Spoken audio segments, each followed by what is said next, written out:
Hi hello അസ്സാം വലൈക്കും. എല്ലാവർക്കും സുഖമാണെന്ന് വിശ്വസിക്കണു. അപ്പോൾ ഇതാ നമ്മൾ ഇന്നത്തെ വീഡിയോ നിങ്ങൾക്ക് ഇത് ഇൻട്രോ ഭാഗം കണ്ടപ്പോൾ തന്നെ മനസ്സിലായിട്ടുണ്ടാവും, ഞാനിവിടെ പോയോ നാട്ടിലില്ലേ എന്നൊക്കെ ഉള്ള ഒരു സംശയമല്ലേ. ഇന്നലെ ലൈവിൽ വന്ന കുറേ പേർക്ക് ഏകദേശം കാര്യങ്ങൾ മനസ്സിലായിട്ടുണ്ടാവും. അതെ, നമ്മളിപ്പോൾ ഈ വീഡിയോ നിങ്ങൾ കാണുന്ന സമയത്ത് നമ്മൾ നാട്ടിലില്ല എന്നുള്ള കാര്യം. അപ്പോൾ കുറേ പേര് നമ്മളുടെ സ്റ്റോറി വരാത്തതിനെ കുറിച്ചുള്ള പയറും പറച്ചിലാണെന്ന് പറയാം. പിന്നെ ഇൻഷാ അല്ലാഹ് എന്തായാലും 2 ദിവസത്തിൻ്റെ ഉള്ളിൽ നമ്മൾ എപ്പിസോഡ് ഉണ്ടാവും.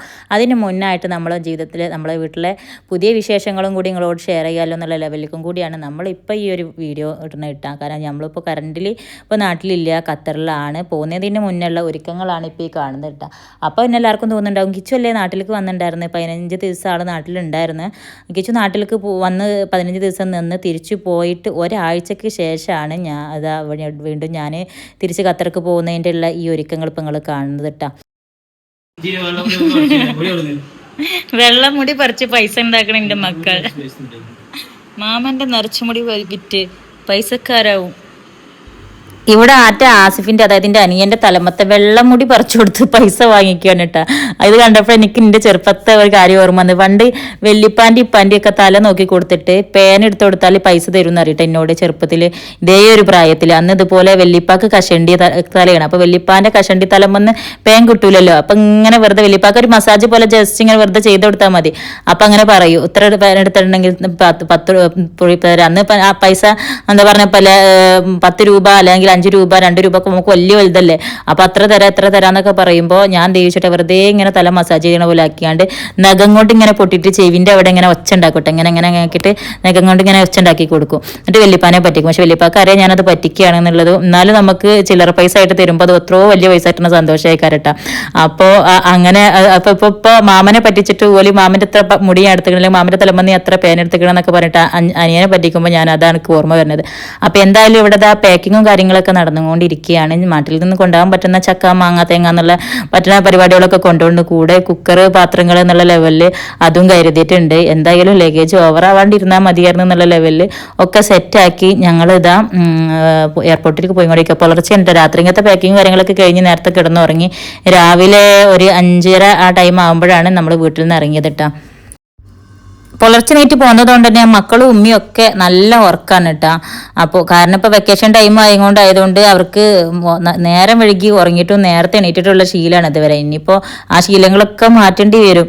അപ്പോൾ അതാ ഞങ്ങൾ ഏകദേശം എയർപോർട്ട് എത്താറായ സമയത്ത് ഫുഡ് കഴിക്കാൻ വേണ്ടി, അതായത് ബ്രേക്ക്ഫാസ്റ്റ് കഴിക്കാൻ വേണ്ടിയിട്ട് ഞങ്ങളിവിടെ ഒരു റെസ്റ്റോറൻറ്റിൽ നിർത്തിയിട്ടുണ്ടായിരുന്നു കേട്ടോ. ഇവിടുന്ന് ഫുഡ് കാര്യങ്ങളൊക്കെ രാവിലെ സമയം 5:45, അതായത് 6 മണി കഴിഞ്ഞിട്ടുണ്ടാവും. 6 മണി കഴിഞ്ഞ ഒരു ടൈമിലാണ് ഇപ്പോൾ ഈ കഴിക്കുന്നത്.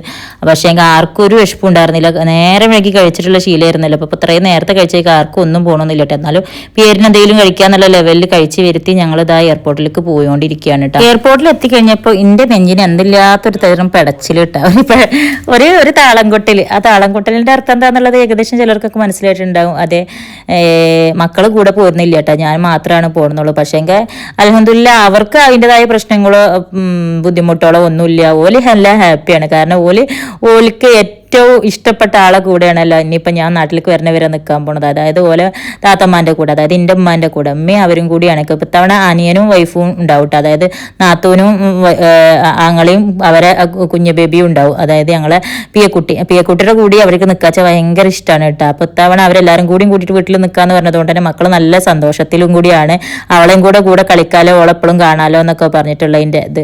അപ്പോൾ എന്തായാലും മക്കളെ ഉമ്മയും കൂടി, കാരണം സ്കൂൾ തുറക്കാനും ഒലിക്കിഞ്ഞ ദിവസങ്ങളല്ലേ ബാക്കി ഉണ്ടായിരുന്നുള്ളൂ. ഇപ്പോൾ ഞാൻ ഈ വീഡിയോ ഇടുന്ന സമയത്ത് അവർക്ക് സ്കൂൾ തുറന്ന് 2ാമത്തെ 3ാമത്തെ ദിവസം ആയിട്ടുണ്ടാവും. കാരണം ഞാൻ അവിടെ എത്തിക്കഴിഞ്ഞാൽ 2, 3, 4 ദിവസങ്ങൾ കഴിയുമ്പോഴായിരിക്കും മിക്കവാറും ഈ വീഡിയോ എൻ്റെ ഔട്ട് ഇറങ്ങുണ്ടാവുക എന്ന് വിചാരിക്കണേ. അപ്പോൾ അതിൻ്റെതായ ഒരു ഇതുണ്ട്. കാരണം കിച്ചു നാട്ടിലേക്ക് വന്നിട്ട് 15 ദിവസം നാട്ടിൽ നിന്നിട്ട് പോയതായിരുന്നല്ലോ. ഞങ്ങളെല്ലാവരും കൂടി വെക്കേഷൻ ടൈമിൽ ഖത്തർക്ക് പോകാൻ വേണ്ടി പ്ലാൻ ഇട്ടതായിരുന്നു. അപ്പോൾ യുദ്ധവും കാര്യങ്ങളൊക്കെ ആയതുകൊണ്ട് അത് ക്യാൻസലായി. അപ്പോൾ പിന്നെ എൻ്റെ വിസ ടൈം കഴിയാറായ സമയത്താണ് കിച്ചു നാട്ടിലേക്ക് വന്നിട്ടുണ്ടായിരുന്നത്. അപ്പോൾ 15 ദിവസം നിന്നിട്ട് ആൾ നാട്ടിൽ നിന്ന് തിരിച്ചു പോയിട്ട് പിന്നെ ഒരാഴ്ചയോളം ഗ്യാപ്പ് എടുത്തതിന് ശേഷമാണ് ഞാനിപ്പോൾ ഈ കയറുന്നത് കേട്ടോ. അപ്പോൾ എന്താ പറയുക, രാവിലെ അവിടെ ഓരോരുത്തർ ഉറങ്ങി നീറ്റതിൻ്റെ ഒരു ബുദ്ധിമുട്ടും കാര്യങ്ങളും ഒക്കെ ഉണ്ട്. അപ്പം എന്നോട് യാത്രയൊക്കെ പറഞ്ഞ് ഉമ്മച്ചി പോയിക്കോ, എന്നിട്ട് അവർക്ക് ഇഷ്ടമാണ് ഞാൻ ഗീച്ചോൻ്റെ കൂടെ പോയി നിൽക്കേണ്ടത്. ആറ്റ പറയാൻ എന്താണെന്നറിയോ, ഉമ്മച്ചി പപ്പാൻ്റെ അടുത്ത് നിൽക്കുമ്പോൾ പപ്പാൻ്റെ അടുത്ത് ആളുണ്ടാവുമല്ലോ, അപ്പോൾ നിങ്ങൾക്ക് കുഴപ്പമില്ലല്ലോ, ഞങ്ങളുടെ അടുത്ത് ഉമ്മ ഉണ്ടല്ലോ, ഉമ്മച്ചി പപ്പ ഒറ്റയ്ക്കല്ലേ എന്നാ പറയുക. പിന്നെ മക്കളെ നമ്മളെ പോലെ നോക്കാത്ത ഒരാളെ കൂടെ ആക്കി പോകുമ്പോഴല്ലേ നമുക്കും അതിൻ്റെതായ ഒരു ടെൻഷനും കാര്യങ്ങളും ഉണ്ടാവുള്ളൂ. പക്ഷേ എനിക്കറിയാം ഇന്നെക്കാളും എന്തായാലും അവർക്ക് സ്നേഹം കൊണ്ടാണെന്നുണ്ടെങ്കിലും കെയറിങ് കൊണ്ടാണെങ്കിലും ഒരു പിടി മുന്നിൽ അതിൻ്റെ ഉമ്മാക്ക് മാത്രമേ കൊടുക്കാൻ പറ്റുള്ളൂ എന്നുള്ളത് കേട്ടോ. കാരണം വെച്ചാൽ ഞാൻ എന്നെപ്പോലെ ഞാൻ ഇല്ലാന്നുണ്ടെങ്കിൽ എൻ്റെ മക്കളെ വേറെ ആരും നോക്കും എന്നുള്ള കാര്യത്തിൽ എനിക്ക് ഏറ്റവും മുന്നിലോട്ട് പറയാൻ പറ്റ ഒരാൾ അതിൻ്റെ ഉമ്മ തന്നെ ആയിരിക്കും എപ്പോഴും. പിന്നെ എൻ്റെ സാക്കുവാണ്, അവള് പിന്നെ ഇപ്പോൾ നാട്ടിലില്ലല്ലോ. പിന്നെ എന്താ പറയുക, ആ കഴിഞ്ഞതിന് ശേഷം ഞാൻ കിച്ചുവിൻ്റെ മോൾക്ക് പോകുള്ളൂ. കാരണം ആണുങ്ങളെ കാര്യം എല്ലാവർക്കും അറിയാലോ, പിന്നെ അവർക്ക് അവരുടേതായ ജോലി തിരക്കുകളും കാര്യങ്ങളും ഒക്കെ ഉണ്ടാവും. പക്ഷേ നമ്മുടെ വീട്ടിലുള്ള ആളെ പോലെ എന്തായാലും ആണുങ്ങളെ കൊണ്ട് നോക്കിയാലും എത്തൂലല്ലോ. പിന്നെ നമ്മളില്ലാത്തൊരു സമയം വരുമ്പോൾ അത് അപ്പോഴായിരിക്കും. പക്ഷേ ഇപ്പം ഞാൻ ഉള്ളൊരു സമയത്തും ഞാൻ വീട്ടിൽ നിന്ന് മാറി നിൽക്കുന്ന സമയത്തും എനിക്ക് ഏൽപ്പിച്ചു പോകാൻ പറ്റുന്ന ഏറ്റവും വലിയൊരാളെന്ന് പറഞ്ഞിട്ടുണ്ടെങ്കിൽ അത് എൻ്റെ ഉമ്മ തന്നെയാണ്. കഴിഞ്ഞ തവണ ഞാൻ അവരെ ഇട്ട് കിച്ചുവിൻ്റെ അടുത്ത് പോയ ഒരു സമയത്ത് ഒരിക്കൽ പോലും അവരുമ്മച്ചി എപ്പോഴാണ് വരിക എന്ന് വെച്ചിങ്ങാണ്ടുള്ള ഒരു സംസാരം എന്നോട് പറഞ്ഞിട്ടില്ല കേട്ടോ. അങ്ങനെ ഒരിക്കൽ പോലും അവരങ്ങനെ ചോദിച്ചിരുന്നെങ്കിൽ പിറ്റത്തെ തവണ പിന്നെ എനിക്ക് പോകുമ്പോൾ ആ ഒരു തോന്നൽ അതിൻ്റെ കുട്ടി അതാവുക, അവർക്ക് മിസ്സിങ് ആവുമോ എന്നുള്ള തോന്നൽ, മിസ്സാവുമോ എന്നുള്ള ഒരു ഇതുണ്ടായിരുന്നു. പക്ഷേ എങ്കിൽ ഓലെ നല്ല ഹാപ്പി ആയിരുന്നു. ഇത്തവണ ഞാൻ പോരാൻ വേണ്ടിയിട്ട് പ്ലാൻ ഇട്ട സമയത്തും ഒരു പറഞ്ഞിട്ടുണ്ടെങ്കിൽ ഞങ്ങൾക്ക് സ്കൂൾ തുറക്കാറായില്ല, എമ്മിച്ച് പോയിട്ട് പോരെ എന്നുള്ള ലെവലിലാണ് അവർ പറഞ്ഞിട്ടുണ്ടായിരുന്നത് കേട്ടോ. അപ്പോൾ പിന്നെ എന്തായാലും അവർ ഹാപ്പിയാണ്, ഞങ്ങളും ഹാപ്പിയാണെന്ന് പറഞ്ഞ പോലെ പോവാണ്. അപ്പോൾ ഇതാ ഇതിൻ്റെ എയർപോർട്ടിൻ്റെ ഉള്ളിൽ കയറി ബോർഡിംഗ് പാസും കാര്യങ്ങളൊക്കെ കിട്ടിയതിന് ശേഷം ഇപ്പോൾ ഫ്ലൈറ്റിന് വെയിറ്റ് ചെയ്തുകൊണ്ടിരിക്കുകയാണ്. അതിൻ്റെ ഇടയ്ക്ക് മക്കൾക്ക് വിളിച്ചിട്ട് വീഡിയോ കോൾ വിളിച്ചേക്ക് പോലെ അവിടെ തിരിച്ച് നമുക്ക് ബോർഡിംഗ് പാസ് കിട്ടിയെന്ന് കണ്ടപ്പോൾ പോലെ തിരിച്ച് പോലെ തുടങ്ങിയിട്ടുണ്ട്. അപ്പോൾ വണ്ടിയിൽ നല്ല പാട്ടൊക്കെ വെച്ച് ഒപ്പനപ്പാട്ടൊക്കെ വെച്ച് നല്ല കളിയിലാണ്. അപ്പോൾ അത് പോയിക്കൊണ്ടിരിക്കുന്നതിൻ്റെ ഇടയിൽ നമ്മൾ അറിയുന്ന ഒരു മമ്മനെ കണ്ടിട്ട് നമ്മൾ സബ്സ്ക്രൈബറാണ്. അപ്പോൾ അവരെ കണ്ട് സംസാരിച്ച് വിശേഷങ്ങളൊക്കെ പറഞ്ഞ് ഞങ്ങൾ ഇതാ ഫ്ലൈറ്റിലേക്ക് ഇങ്ങനെ പോയിക്കൊണ്ടിരിക്കുകയാണ്.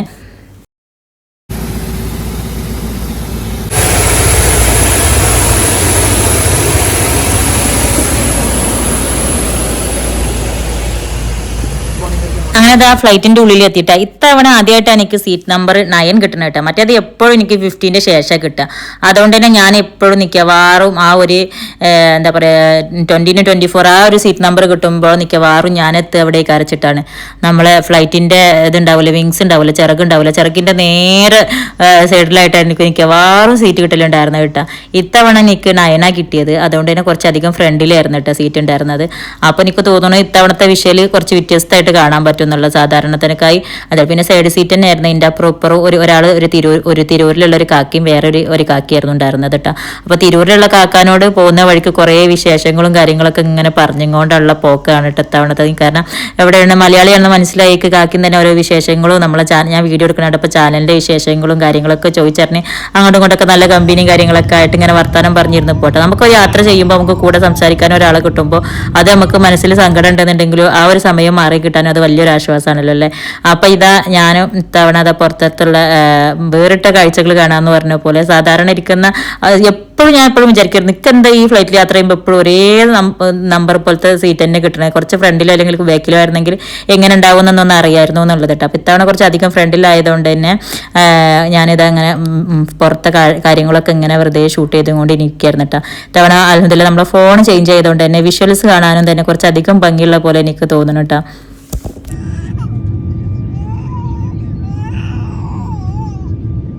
അങ്ങനെ അതാ ഫ്ലൈറ്റ് ഭൂമിയിൽ നിന്ന് ഉയർന്ന ആകാശത്ത് കൂടെ ഇങ്ങനെ പൊന്തി പൊന്തി പോയിക്കൊണ്ടിരിക്കുകയാണ് കേട്ടോ. മേഘങ്ങൾ നമുക്ക് ഉള്ള താഴെയുള്ള പച്ചപ്പും നമ്മളെ പിന്നെ എയർപോർട്ടും അതിൻ്റെ ചുറ്റുഭാഗങ്ങളും ഒക്കെ കഴിഞ്ഞ് ഇതാ മേഘങ്ങളുടെ ഇടയിൽ കൂടെ ഇങ്ങനെ കയറിയിട്ട് നമ്മളെ ഫ്ലൈറ്റും അതിൻ്റെ വിങ്സും ഒക്കെ ഇങ്ങനെ മേഘങ്ങളാൽ ഇങ്ങനെ മൂടിയിട്ട് കാണുമ്പോൾ പിന്നെ നോക്കുമ്പോൾ നമുക്ക് ഇതായത് കണ്ടില്ല ഈ ഒരു ഇത് വിഷ്വൽ കാണുമ്പോൾ നല്ല രസമുണ്ടായിരുന്നു കേട്ടോ. ഞാനിതിപ്പോൾ ഇങ്ങനെ എക്സ്പ്ലെയിൻ ചെയ്ത് പറയാം. കാരണം നമ്മൾ എപ്പോഴും ഖത്തർക്ക് പോകുമ്പോഴോ അല്ലെങ്കിൽ നാട്ടിലേക്ക് വരുമ്പോഴുള്ള വീഡിയോ ഇടുന്ന ഒരുപാട് കമൻസ് കണ്ടിട്ടുണ്ട്. ഞങ്ങൾ ഫ്ലൈറ്റിൽ പോയിട്ടില്ല, പക്ഷേ എങ്കിൽ ജയ്ബുവിൻ്റെ വീഡിയോ കണ്ടപ്പോൾ ശരിക്കും അതിലിരുന്ന പോലെ ഉൾഭാഗം പുറം ഭാഗം ഒക്കെ നല്ല രീതിയിൽ കാണാനും അത് എക്സ്പ്ലെയിൻ ചെയ്തപ്പോൾ ആസ്വദിക്കാനും പറ്റിയെന്നൊക്കെ പറഞ്ഞിട്ട്.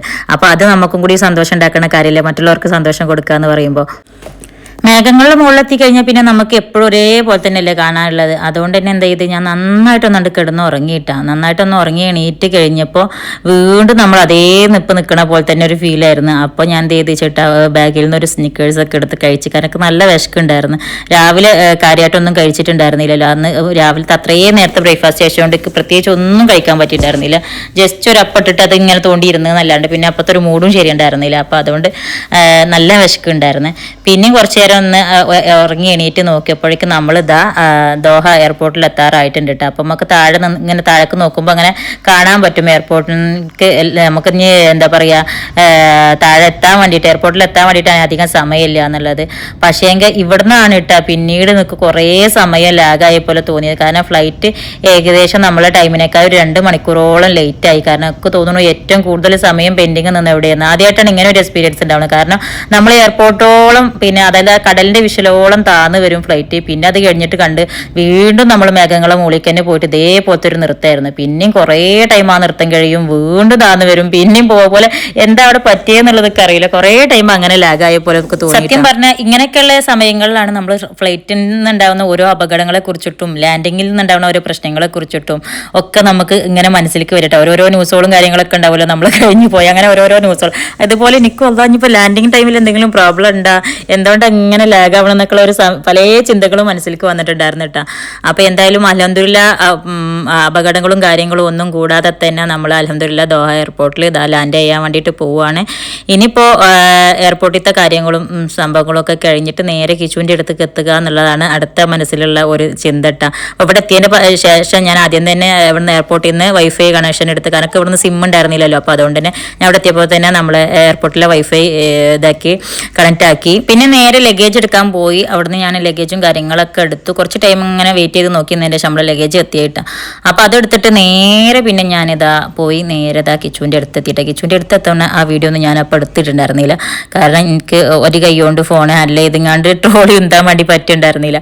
അപ്പോൾ അതുകൊണ്ട് ഞാൻ അവിടെ നിന്ന് ഓഫാക്കി വെച്ചിട്ട് നേരെ ഇതാ അൽഹംദുലില്ലാ എൻ്റെ കെട്ടിയോൻ്റെ അടുത്ത് എത്തിയിട്ടുണ്ട് കേട്ടോ. അപ്പോൾ വീണ്ടും ഒരാഴ്ചയ്ക്ക് ശേഷം വീണ്ടും നാട്ടിലെ 15 ദിവസം കഴിഞ്ഞ് ഒരാഴ്ചയ്ക്ക് ശേഷം വീണ്ടും ഞങ്ങൾ കണ്ടുമുട്ടിരിക്കുകയാണ്. കഴിഞ്ഞ തവണ എന്നെ എടുക്കാൻ വന്നപ്പോൾ കിച്ചു ഓഫീസിൽ നിന്ന് വരാൻ കുറച്ച് ലേറ്റ് ആയതുകൊണ്ട് തന്നെ ഞാൻ കുറേ ടൈം എയർപോർട്ടിൽ വെയിറ്റ് ചെയ്തിരുന്നിട്ടാണ് കേട്ടോ കിച്ചു എത്തിയിട്ടുണ്ടായിരുന്നത്. അതുകൊണ്ട് തന്നെ ആൾ ഇത്തവണ വീട്ടിൽ പോയിട്ട് ഡ്രസ്സ് മാറാനും നിൽക്കാതെ നേരെ ഓഫീസിൽ നിന്ന് എയർപോർട്ടിലേക്ക് വന്നിക്കുക. അപ്പോൾ അതുകൊണ്ട് തന്നെ യൂണിഫോമിൽ തന്നെയാണ് വന്നിട്ടുണ്ടായിരുന്നത് കേട്ടോ.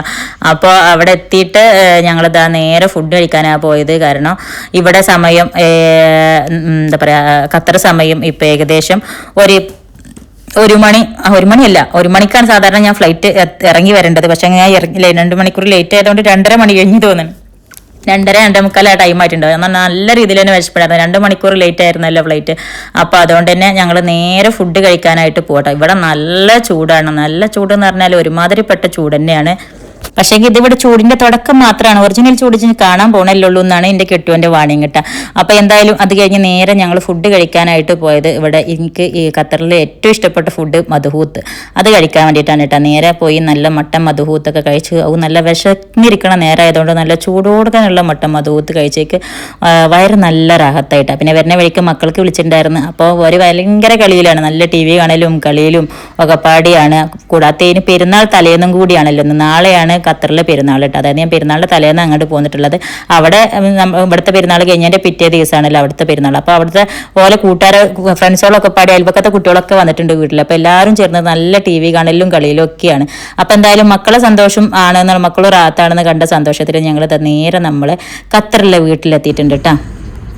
ഇത് ഞങ്ങള് കുഞ്ഞുട്ടൻ യോ ആരിസ് എന്ന കുഞ്ഞുട്ടൻ. കുട്ടികളൊന്നും വരുന്നില്ലടോ. കുട്ടികളൊക്കെ പറഞ്ഞത് ഞങ്ങളൊക്കെ പിന്നെ വാപ്പില്ലാത്ത ലൈഫൊക്കെ ഒന്ന് എൻജോയ് ചെയ്യട്ടെ, ഒറ്റക്കുള്ള ലൈഫൊക്കെ സിംഗിൾ ലൈഫ് എൻജോയ് ചെയ്യട്ടെ. അങ്ങനെ ഞങ്ങളിതാ ഖത്തറിലെ വീട്ടിലെത്തി. അയ്യോ അങ്ങനെ ഒരു ഇടവേളയ്ക്ക് ശേഷം വീണ്ടും ഖത്തറിലെ വീട്ടിലെത്തി. ഇവിടെ എത്തിയപ്പോൾ ഞാൻ വിരിച്ചിട്ട ബെഡ്ഷീറ്റ് പോലും ഒരു മാറ്റവുമില്ലാതെ അതുപോലെ ആക്കിയിട്ടുണ്ട്. എൻ്റെ മടിയൻ കെട്ടിയവൻ അതൊന്നും എടുത്ത് വെച്ചിട്ട് പോലുമില്ല. അതൊക്കെ കഴിഞ്ഞ് ഞങ്ങൾ വീണ്ടും അതൊന്ന് പുറത്തിറങ്ങിക്കുകയാണ്. കാരണം നാളെ ഇവിടെ പെരുന്നാളാണ്. കാരണം എൻ്റെ മാപ്പിളക്ക് കട്ടൻ ചായ ഉണ്ടാക്കി കുടിക്കാൻ പോലുള്ള കഴിവില്ലാത്തതുകൊണ്ട് ഇവിടെ വീട്ടിൽ ഉപ്പ് തൊട്ട് കർപ്പൂരം വരെയുള്ള സാധനങ്ങൾ വീണ്ടും നമ്മൾ വാങ്ങി കൂട്ടണം നാളെ പെരുന്നാൾക്ക് വേണ്ടിയിട്ട്. അപ്പം ഞങ്ങൾ ഷോപ്പിങ്ങിന് ഇറങ്ങിയതാണ്. ഇനി ഞങ്ങൾ 2 പേരും ഒറ്റക്കുള്ള ആദ്യത്തെ പെരുന്നാൾ വിശേഷങ്ങളും മറ്റു കാര്യങ്ങളുമായിട്ട് നമുക്ക് അടുത്ത വീഡിയോയിൽ കാണാം. അസ്സലാമ.